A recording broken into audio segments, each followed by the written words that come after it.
오늘 읽은 말씀은 고린도 후서입니다. 지금 고린도 후서에 보면 교회에 문제가 생겼습니다. 교회에 거짓 교사들이 들어왔습니다. 거짓 교사라 하면 이단을 가르치는 자라고 생각할 수 있지만 같은 복음을 이야기한다면서 그 복음이 가지는 바른 삶의 행실과 태도를 갖추지 못한 자들, 즉 복음을 이용해서 자신의 사리사욕을 채우거나 영향력을 확대하려는 자들이 이제 교회에 들어와서 성도들의 신앙을 흔들고 잘못된 길로 유혹하고 있었습니다. 그리고 그러한 자신의 목적을 위한 방법으로, 영향력을 얻기 위한 방법으로 사도 바울, 즉 지도자를 공격하고 있었습니다. 과연 사도 바울이 사도인가? 그 사도의 모습과 그의 능력을 봐라. 전혀 그렇게 보이지 않는다. 이렇게 은근슬쩍 사도 바울을 깎아내리고 그렇게 판단하는 자신들이 더 정당하고 실력 있는 사람처럼 보일 수 있도록 이렇게 우리는 추천서를 받은 자들이다. 이러면서 돌아다니고 있었습니다. 이러한 거짓 교사에 대해서 바울은 우리가 다시 자천하기를 시작하겠느냐. 그러니까 우리가 이렇게 서로 추천하면서 좋은 것에 대해서 평가하겠느냐. 이렇게 반문하면서 자신에게는 누구의 추천서가 필요하지 않다고 이야기를 합니다. 그리고 그 이유로서 너희가 우리로 말미암아 나타난 그리스도의 편지다. 그러니까 너희가 바로 그리스도의 일하심에 대한 추천서 같은 존재이다. 이렇게 말을 하면서 너희의 삶 그리고 너희 자체가 자신의 사도직을 증명하는 살아있는 증거라 강조를 하고 있습니다. 그의 가르침을, 사도 바울의 가르침을 통해서 변화된 그 가르침이라고 한 것도 바로 복음이겠죠. 그 복음으로 변화된 그의 삶이야말로 내가 참 사도임을 보여주는 가장 확실한 증거이다. 이렇게 이야기를 하면서 사도직이 단순한 명분이나 실력, 자격으로 될 수 있는 것이 아니라고 말합니다. 사도 바울이 자신이 참된 사도로서 일을 잘하고 있다는 증거는 무엇인가? 그것을 물어본다면 하나님께서 나를 통해서 자신을 통해 영혼을 중생시키고 있다, 구원하고 있다 이렇게 설명을 합니다. 그러니 아무리 뛰어난 자격이나 능력을 가진 자라도 이렇게 하나님께 쓰임을 받는다. 그리고 하나님의 쓰임을 받아 영혼들을 변화시키지 못한다면 그것은 아무것도 아니다. 이렇게 단언을 하고 있습니다. 그리고 자신을 새 언약의 일꾼이라 소개를 하고 있습니다.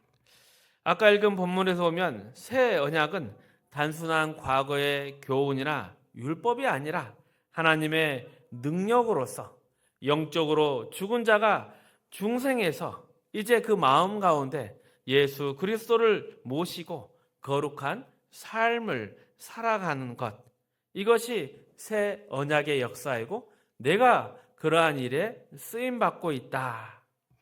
그리고 이렇게 일어난 성도의 변화가 바로 나의 사도직에 대한 확실한 증거이며 하나님이 일하시는 분명한 표라고 강조를 합니다.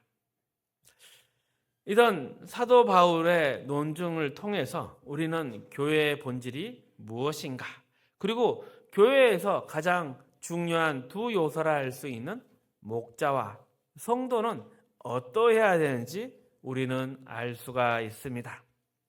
먼저 사도 바울의 이야기에 의하면 교회의 본질은 두 가지로 정리할 수가 있습니다. 첫 번째는 하나님께서 이 죽은 영혼들을 교회를 통해서 부르신다는 것이죠. 우리를 이것은 쉽게 말하면 전도라 할 수 있습니다. 교회가 복음을 증거할 때 하나님께서 택한 자들, 그들을 부르시고 그 영혼들을 교회를 통해서 구원인 얻게 됩니다. 그러니까 교회는 살아계신 하나님의 손과 발로서 역할하고 있는 것입니다. 그리고 두 번째, 교회는 이렇게 부르신 성도들의 연합입니다. 예수 그리스도를 머리로 해서 성도들이 각 지체로 하나가 되어서 교회로 결합을 합니다. 그리고 이것은 단순한 모임이 아니라 이렇게 머리된 주님을 모시고 각 지체가 된 성도가 하나가 되어서 구원의 완성을 향해서 나아가는 과정이 교회 가운데 펼쳐지고 있습니다. 그러니 교회는 구원의 과정입니다. 교회 없이 이러한 구원이 있다는 것은 있을 수 없는 말입니다. 그리고 이러한 교회를 교회답게 죽은 자들을 중생시키고 그들이 하나님의 자녀답게 세워지는 이 모든 일들을 함에 있어서 교회에게 어떠한 하나님의 일이 일어나는가, 그리고 이것은 어떻게 일어나는가, 이 모든 것이 말씀을 통해 이루어지고 있습니다. 하나님은 말씀으로 교회의 영혼들을 부르시고 또 말씀으로 성도들을 구원으로 인도하고 계십니다. 물론 다른 초자연적인 방법이나 신비도 사용하시지만 자세히 살펴보면 결국은 모든 것은 하나님의 말씀을 통해서 이루어지는구나, 이것을 깨닫게 하십니다. 그래서 우리는 이런 표현을 자주 듣습니다. 하나님이 말씀으로 일하신다. 그런데 이 표현은 그저 간단한 표현이 아닙니다. 먼저는 하나님이 말씀으로 일하신다의 의미에는 우리가 어떤 조건을 갖춰야 하거나 자격을 충족해야만 하나님의 역사가 일어나는 것이 아니라는 것을 의미하고 있습니다. 하나님은 스스로 있는 자입니다. 하나님은 독자적인 능력과 뜻으로서 하나님의 일을 이루어 가십니다. 그게 먼저 하나님의 말씀으로 일하신다에 들어있는 의미라 하겠습니다. 그래서 이 표현은 우리가 노력해서 이루거나 얻는 것이 아니라 하나님이 계획하시고 목적하셨기 때문에 반드시 성취된다, 이런 의미를 가지고 있습니다. 그러니 하나님이 교회에게 말씀을 주시고 그 말씀으로 역사하신다. 그러니 모든 하나님의 뜻이 반드시 이루어진다, 교회를 통해서, 이런 의미라 하겠습니다. 그리고 하나님의 말씀의 역사를 살펴보면 천지 창조도 오직 하나님의 말씀으로만 이루어졌습니다. 거기에 뭔가 이유나 조건 같은 것은 없었습니다. 말씀 자체가 하나님의 목적이었으며 하나님의 지혜이었으며 하나님의 힘이고 능력이었습니다. 그리고 또 신약에서 넘어와 우리에게 구원을 이러한 베푸실 때, 그리고 죽은 영혼을 중생시키는 것, 이러한 모든 것들도 하나님의 계획이고 하나님이 기뻐하신 뜻이기에 반드시 이루어진 것이지 우리가 듣거나 반응하거나 선택해서 이루어진 것들이 아닙니다.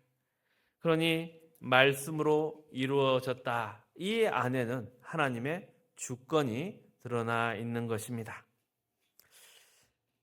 이처럼 하나님이 말씀으로 일하신다, 이런 의미 안에는 우리의 생각보다 더 넓고 깊은 것들이 있는데 자꾸 우리는 말씀을 강조하다 보면 우리가 하는 말과 비슷하다 생각해서 우리가 말을 잘해야 된다, 이렇게 생각하는 경우가 많습니다. 그래서 뭔가 복음을 증거할 때도 전도의 전략이나 제자 훈련 같은 개념이 많이 강조가 되는데, 물론 이런 노력과 열심은 중요하지만 그것이 구원과 또 전도에 있어서 결정적인 요소가 되는 것은 아닙니다. 또 실제 전도를 함에 있어서도 내가 말을 잘해야 상대가 구원받고 말을 못하면 구원받지 못하는 것은 아닙니다. 만약 우리의 입술에 말에 그러한 일이 구원이 관련되어 있다면 그것은 당장에 큰 문제가 생기지 않겠습니까? 구약의 에스더서에 가보면 에스더에게 모르드가이가 했던 말이 있습니다. 내가 안 해도 좋다. 내가 아니어도 하나님이 이 일을 이루실 것이다. 하지만 내가 해야 할 일을 하지 않으면 그 일이 실패할 것이 아니라 너는 너의 책임을 다하지 못한 것이다. 이 말 속의 의미를 알겠습니까? 우리가 전도를 하면 복음이 전해집니다. 하지만 그것이 영혼 구원의 유일한 방법은 아닙니다. 우리가 전도에 동참하면 하나님께 충성된 종으로 칭찬받고 상급을 받을 수 있습니다. 그러나 우리가 하지 않는다고 해서 하나님의 일이 멈춰지는 것이 아닙니다. 그래서 성경에 자주 여호와의 말씀이니라 여호와의 말씀이니라 이런 구절들이 반복해서 나오는 것입니다. 결국 중요한 것은 말의 내용이 아니라 그 말씀이 누구의 것이냐입니다. 그래서 말씀은 단순한 논리나 설득이 아닙니다. 말씀은 하나님의 주권적인 역사 전체를 나타내는 것입니다. 이런 차원에서 생각해 볼 문제가 있는데 간혹 목사를 말씀을 맡은 종이라 합니다. 그런데 이것이 설교를 잘하거나 못하는 이러한 것에 관련된 문제가 아닙니다. 하나님께서 목사를 통해 일하실 뿐이며 목사의 능력이 아니라 하나님의 뜻이 이루어지는 것입니다. 어느 교회에서든지 성도들은 자기 교회 목사가 최고라 생각을 합니다. 하지만 하나님께서는 각 교회에 필요한 목재를 보내신 것이고 그에게 적절한 은사를 주셨기 때문에 그가 그곳에서 일을 하고 있는 것입니다. 그래서 목사 중에 누가 낫고 누가 좀 더 비교하는 것, 이러한 것들은 어리석은 일이라 하겠습니다. 또한 반대로 목사도 교회에서 사랑받고 존중받는다고 해서 자신의 실력이나 능력으로 착각해서는 안 되는 것입니다. 중요한 것은 하나님께서 자신을 쓰고 계심을 알고 겸손해하는 것입니다. 모세의 손에 들린 지팡이처럼 하나님의 이렇게 손에 들려서 쓰임받는 도구가 되는 것이 가장 중요한 사명이라 하겠습니다. 그리고 덧붙여 생각해보면 기독교는 다른 종교와 근본적으로 다릅니다. 일반적인 종교는 초월성을 강조하면서 인간이 이 초월의 능력으로서 자신이 원하는 것을 얻으려고 합니다. 그래서 치성도 드리고 어찌됐건 이 문제가 해결될 수 있도록 자신을 바칩니다. 그러나 기독교는 그러한 초월성을 신앙의 기준이나 조건으로 삼지 않습니다. 오히려 초월과 이 자연, 우리가 살아가는 일상을 구분하지를 않습니다. 하나님께서는 이 초월적인 능력을 행하시는 분이시기도 하지만 하나님께서는 자연도 창조하셨고 우리의 삶도 창조하셨습니다. 그리고 하나님이 일하시는 방법은 대부분 초월적인 방법이 아니라 일반적인 상식적인 방법을 사용하십니다. 우리에게 말씀을 주신 것을 보면 알 수가 있죠. 그래서 하나님은 우리의 일상과 자연 속에서도 역사하시고 이를 통해서 하나님의 뜻을 이루어 가십니다. 그래서 우리는 구원받은 이후에도 자연 속에서 우리의 삶, 일상 속에서도 하나님의 뜻이 무엇인지 분별하고 배워야 합니다. 예수님도 공중에 나는 새를 보라, 들에 핀 백합을 보라, 이렇게 자연을 통해서 하나님의 섭리를 가르치셨습니다. 모든 자연이 그리고 우리의 일상이 하나님의 것이고 그분의 뜻과 법칙 안에서 움직이고 있습니다. 또한 하나님은 말씀으로서 우리를 구원하시고 완성해 가십니다. 왜 말씀으로써 우리의 구원을 이끌어 가시는가? 그것은 하나님 자신을 우리에게 나타내기를 원하시기 때문입니다.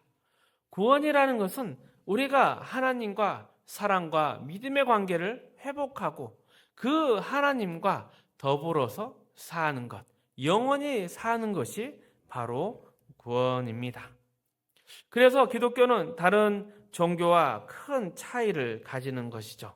다른 종교에서는 초월적인 힘이 중요시 되지만 기독교에서는 하나님의 말씀을 알고 그 말씀의 요구에 순종하는 것이 중요합니다. 기독교에서 말하는 믿음이 단순한 기대나 도박 같은 것이 아니기에 우리 스스로는 우리가 믿는 바, 즉 하나님을 충분히 경험하고 이해해야 되며 전 인격적으로 신뢰하며 동의하는 것이 필요합니다. 그래서 기독교 신앙은 말씀에 대한 순종을 강조합니다. 하나님의 뜻을 내 뜻보다 앞세우고 하나님의 기쁨을 내 기쁨보다 더 우선시하라고 합니다.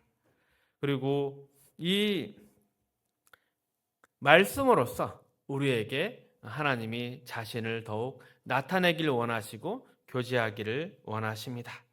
그리고 그 정도에 대해서 예수님은 이렇게 표현하기도 했습니다.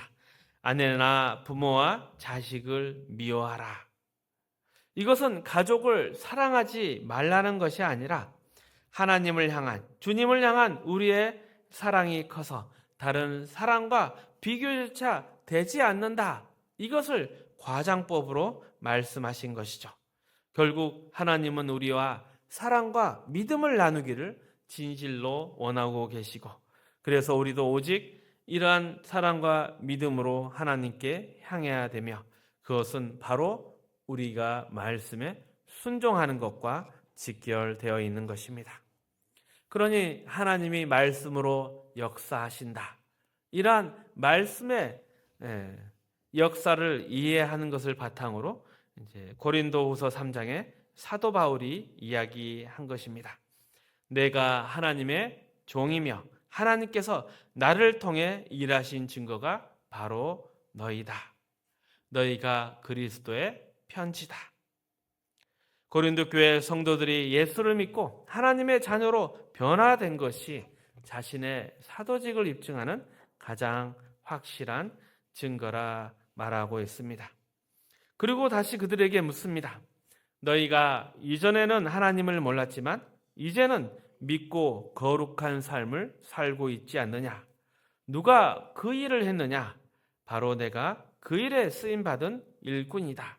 하나님이 나를 보내서 너희를 구원하겠다. 그것만으로도 내가 참된 하나님의 종이지 않느냐? 이 고린도 교회에 새로 들어온 거짓 교사들이 바울보다 더 젊고 잘생겼을 수도 있고 더 유능할 수도 있습니다. 하지만 중요한 것은 그들이 너희를 영적으로 변화시키고 하나님의 사람으로 성장하게 했느냐? 이러한 질문을 던지며 사도 바울은 자신의 사도직을 변호합니다. 이러한 질문에는 우리에게도 중요한 의미를 가지는 것이 교회가 목사에게 무엇을 요구해야 되는가? 그리고 또 목사는 성도들에게 무엇을 기대해야 하는가? 이것이 담겨져 있습니다. 성도들은 목사에게 정확한 말씀의 가르침과 그 말씀을 통한 격려, 그리고 말씀을 삶으로 실천하는 모범을 요구해야 합니다. 사도행전 20장 31절 32절 말씀입니다. 우리 같이 읽어보겠습니다. 그러므로 여러분이 일깨어 내가 3년이나 밤낮 쉬지 않고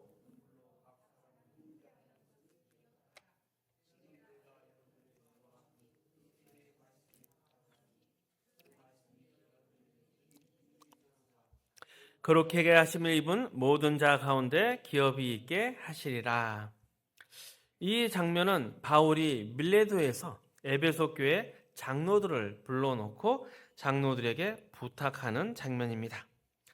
장로는 교회 지도자로서 오늘날 교회를 다스리는 7위 장로와 설교를 맡은 목사까지를 포함합니다. 이 사도 바울 당시에는 이러한 구분이 명확하지는 않았습니다. 그러한 장로들에게 바울이 말합니다.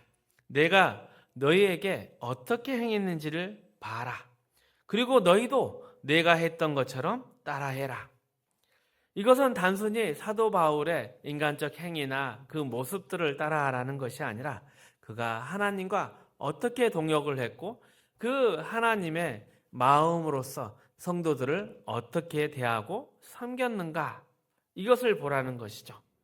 그래서 하나님이 어떤 분이신지, 무엇을 기뻐하고 무엇을 싫어하는지 이런 것에 집중을 하고 성도들을 섬겨라 이야기를 하는 것입니다. 바울의 초점은 하나님이 원하시는 것을 하라는 것입니다. 그리고 이것이 맡은 자가 반드시 해야 할 충성이라고 권면합니다. 그런데 오늘날 교인들은 목사들에게 많은 것을 요구합니다. 목사에게 위로받고 싶어하고 목사에게 말하면 소원이 이루어지기를 기대하며 자신들의 필요가 채워지기를 원합니다. 그래서 목사들은 때때로 성도들의 반응을 살피며 설교를 하는 경우가 많습니다. 하지만 교인들은 늘 자신에게 이익이 되는 말씀만 좋아합니다. 예를 들면 이렇습니다. 너희는 그 나라와 그 의를 구하라. 그리하면 이 모든 것에 너희에게 더하시리라. 앞부분이 아니라 뒷부분에 아멘 소리가 더 큽니다. 그러면 목사는 성도들이 좋아하는 말만 전하고 싶은 유혹을 받을 수 있습니다. 하지만 목사는 해야 할 말을 반드시 해야 합니다. 그것이 건강한 목사의 사명입니다. 그리고 성도들은 목사에게 바른 말씀을 요구해야 합니다. 하나님께서 원하시는 것이 무엇인지 정확하게 가르쳐 주십시오. 성경이 말씀하는 게 무엇인지 정확하게 가르쳐 주십시오. 이것이 성도가 목사에게 요구해야 할 일입니다. 그리고 또한 반대로 목사는 성도들이 얼마나 목사에게 잘 대접하느냐 이런 것이 아니라 성도가 하나님의 사람으로 어떻게 변화되고 있는지, 말씀을 따라 살려고 얼마나 노력하는지에 관심을 두어야 합니다. 로마서 12장 1절 2절 말씀입니다. 함께 읽어봅니다. 그러므로 형제들아 내가 하나님의 모든 자비하심으로 너희를 권하노니 너희 몸을 하나님이 기뻐하시는 거룩한 산제물로 드리라. 너희는 이 세대를 본받지 말고 오직 마음을 새롭게 함으로 변화를 받아 하나님의 선하시고 기뻐하시고 온전하신 뜻이 무엇인지 분별하도록 하라. 목사가 성도들에게 기대해야 하는 것은 성도들의 거룩한 변화입니다. 그래서 목사는 세상을 따르지 않도록 훈계해야 하는 것이고 하나님이 기뻐하시는 삶을 향해 매일 변화하고 전진할 수 있도록 격려해야 합니다. 그리고 이러한 일을 할 수 있도록 영적인 분별력을 길러줘야 합니다. 그래서 단순히 듣기 좋은 말을 하거나 헌금을 많이 한다고 고개를 조아릴 수 없는 것입니다. 성도가 거룩해지는 것이 목사 사역의 핵심입니다. 교회에서의 전도는 비슷한 의미를 가지고 있습니다. 전도는 하나님을 경험하는 과정입니다. 전도를 업적으로 여기거나 자랑하던 태도는 바람직하지 않습니다. 그런데 오늘 한국 교회가 그러한 과거의 능력과 업적이 중심이 되었던 그 결과를 맞이하고 있습니다. 교회가 커졌고 여러 사업들이 확장되면서 과연 교회의 본질과 가치는 무엇인지 의심받고 있습니다. 물론 성장 그 자체가 나쁜 것은 아니지만 성경이 가르치는 목표를 잊어버리고 실족했습니다. 그래서 다시금 목사의 사명을 떠올려야 될 것입니다. 목사의 사명은 하나님이 어떤 분이시며 무엇을 기뻐하는지 바르게 가르쳐야 합니다. 목사는 여러분의 편을 들 수 없고 하나님 편에 서야 합니다. 하지만 하나님이 여러분을 사랑하시기에 결국 하나님 편에 서는 것이 여러분을 위한 길이기도 합니다. 그래서 여러분도 목사가 하나님을 올바르게 가르칠 수 있도록 분별과 판단을 가질 수 있도록 기도로 함께 합니다. 그리고 목사의 눈이 멀지 않도록 도와야 하며 교회가 바른 방향으로 나아가도록 협력해야 하는 것입니다. 그래서 좋은 목사는 교회가 성도들이 만들어내는 것이고 좋은 교회는 또 목사가 세워갑니다. 이것이 교회를 향한 하나님의 뜻이며 기뻐하시는 일이라 하겠습니다. 그래서 우리는 서로 정죄하거나 배제하는 것이 아니라 서로에게 책임을 지며 함께 성장해야 합니다. 그리고 이 일은 하루아침에 이루어지는 일이 아닙니다. 끊임없이 경건을 연습하고 인내해야 하며 서로를 위로하고 격려해야 합니다. 하나님께서 말씀을 통해 이러한 교회를 향한 하나님의 뜻과 또 하나님의 일하심을 알게 하셨습니다. 우리는 이제 이 말씀을 붙잡고 낙심하는 사람이 없도록 함께 기도해야 하며 힘을 모아야 합니다.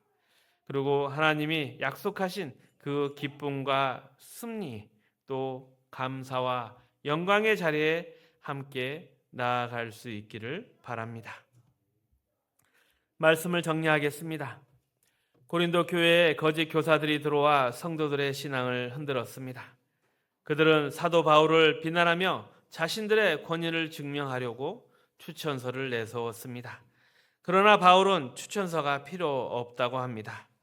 너희가 우리로 말미암아 나타난 그리스도의 편지라 선언합니다. 즉 고린도 성도들의 변화된 삶 자체가 바울이 참된 사도임을 증명한다 말합니다. 이러한 바울의 말을 통해서 우리는 교회의 본질을 배웁니다. 교회는 하나님께서 죽은 영혼을 부르시는 곳입니다. 구원을 행하시는 곳입니다. 또 교회는 이렇게 부르신 성도들을 예수 그리스도로 머리로 하여 하나로 연합된 공동체입니다. 그리고 머리 대신 주님까지 자라나는 하나님의 자녀가 만들어지는 곳입니다. 이러한 일을 하나님은 말씀을 통해 이루십니다. 말씀은 단순한 교훈이 아니라 하나님의 역사하심이고 반드시 이루어지는 하나님의 능력입니다. 우리가 말씀을 전할 때 말의 기술이 중요한 것이 아니라 늘 하나님의 뜻은 반드시 이루어진다는 사실을 명심해야 됩니다. 전도나 교회 사역에서도 결국 하나님께서 일하실 것입니다. 이러한 교회 가운데 목사는 하나님의 말씀을 맡은 종입니다. 목사의 능력이 아니라 하나님께서 그를 쓰시는 것입니다. 성도들은 목사에게 올바른 말씀과 삶의 본보기를 요구해야 하는 것이고 목사는 또한 성도들이 말씀대로 살아가도록 돕는 것이 목사의 사명입니다. 이러한 하나님의 교회를 향한 하나님의 뜻과 또 하나님의 도우심을 알아서 끝까지 인내하며 승리할 수 있는 아름다운 저와 여러분 되시기를 축복합니다.